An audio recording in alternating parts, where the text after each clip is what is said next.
Assalamualaikum warahmatullahi wabarakatuh.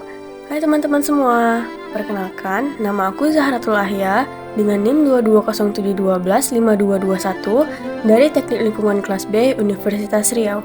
Nah, kali ini aku akan membahas mengenai makanan Melayu Riau.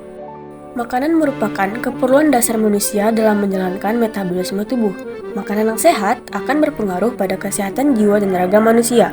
Sebaliknya, makanan yang tidak sehat tentu akan menimbulkan sakit jiwa dan raga. Maka dari itu, ketentuan halal dalam makanan orang Melayu sangatlah mutlak.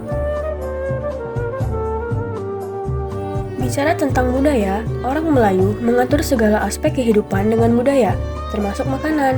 Makanan bagi orang Melayu juga menciptakan identitas atau jati diri sebagai Melayu. Cita rasa khas dalam suatu makanan dianggap sebagai cerminan budaya sekelompok orang. Penamaannya pun sering dikaitkan dengan peristiwa yang terjadi dalam kehidupan orang Melayu. Nilai-nilai dalam makanan Melayu. Yang pertama, ada tata cara meracik makanan.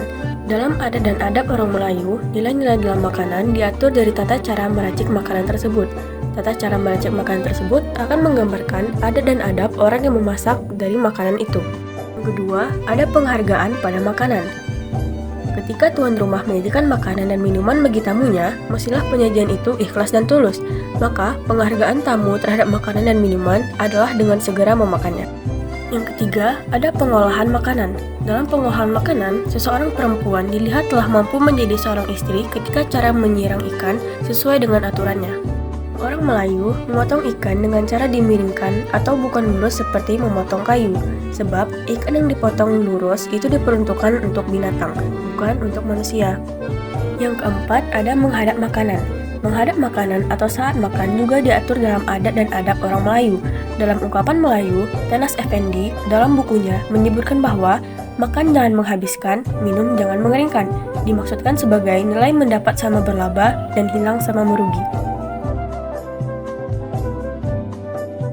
Jenis makanan orang Melayu dibedakan menjadi 3, yaitu berdasarkan peruntukannya, berdasarkan cara memasaknya, dan berdasarkan basah keringnya. Yang pertama, ada jenis makanan berdasarkan peruntukannya. Jenis makanan berdasarkan peruntukannya terbagi menjadi 2, yaitu makanan harian dan makanan upacara dan ritual. Makanan harian pada orang Melayu biasanya mengolah makanan harian ketika selesai sholat subuh, menjelang sholat zuhur, dan setelah asar. Makanan harian biasanya berupa nasi dan lauk pauk serta kue mueh. Makanan upacara dan ritual pada masyarakat Melayu adalah makanan yang tidak biasanya dibuat pada sehari-hari. Misalnya bubur asyura, beras kuning dan putih, nasi kuning bunga telur, dan kuasang. Yang kedua, ada jenis makanan berdasarkan cara memasaknya. Yang pertama, ada panggang, yaitu memasak dengan cara dipanggang diyakini sebagai cara memasak yang paling tua dilakukan oleh masyarakat Melayu. Panggang adalah cara memasak dengan mendekatkan atau meletakkan bahan makanan di atas bara api. Kedua, ada salai. Masakan dengan cara disalai merupakan salah satu khas dari masyarakat Melayu. Makanan yang umumnya disalai adalah ikan khas Riau. Salah satu manfaat dari menyalai adalah makanan menjadi lebih awet. Yang ketiga, ada jemur. Mengolah makanan dengan dijemur tidak jauh berbeda dengan menyalai. Perbedaannya terletak pada panas yang digunakan. Contoh bahan makanan yang diolah dengan cara dijemur adalah asam kandis, ikan asin, nasi jemur, dan kerupuk. Yang keempat, ada ubuk. Salah satu khas pengolahan masyarakat Melayu adalah ubuk, yaitu makanan yang hendak dimasak ditimbun dengan tanah atau abu dengan api di atasnya. Waktu memasaknya agak lama, sekitar 1-1,5 jam. Contoh dari masakan ini adalah ikan ubuk, ubi ubuk, dan pisang ubuk.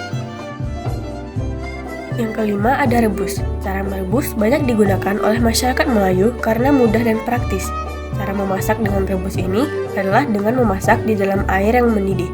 Contoh masakan Melayu dengan cara ini adalah bubur, bulda, gulai, kepurun, ketupat, laksa, ledot, serta mahkota pecah intan bertabur. Yang keenam, ada kukus. Kukus adalah cara memasak dengan uap. Berbeda dengan cara rebus, memasak dengan cara mengukus cenderung lebih lama dibandingkan dengan cara merebus.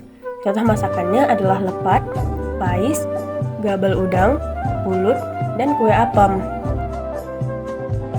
Yang ketujuh ada sangrai. Sangrai adalah teknik memasak dengan tidak menggunakan air ataupun minyak. Sangrai dapat dilakukan langsung di atas wajan atau dengan menggunakan pasir.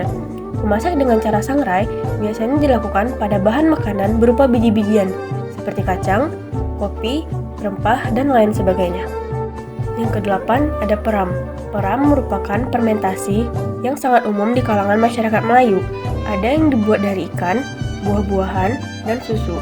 Makanan peram ini biasanya dibuat untuk menghadapi masa pelik dan menghindari mubazir.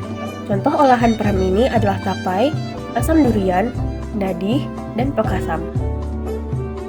Yang ketiga, ada jenis makanan berdasarkan kandungan airnya. Yang pertama, ada makanan kering. Istilah makanan kering merujuk pada kue-kue, rendang, dan salai. Makanan kering memiliki tingkat keawetan yang jauh lebih tahan lama dibanding dengan makanan basah. Yang kedua, ada makanan basah. Keawetan makanan basah cenderung lebih singkat dibandingkan dengan makanan kering. Sebab, makanan yang dibuat oleh orang Melayu tidak dibuat dengan pengawet, melainkan dengan bahan dan teknik yang alami. Sekian penjelasan singkat saya mengenai makanan Melayu Riau. Terima kasih atas perhatiannya. Wassalamualaikum warahmatullahi wabarakatuh.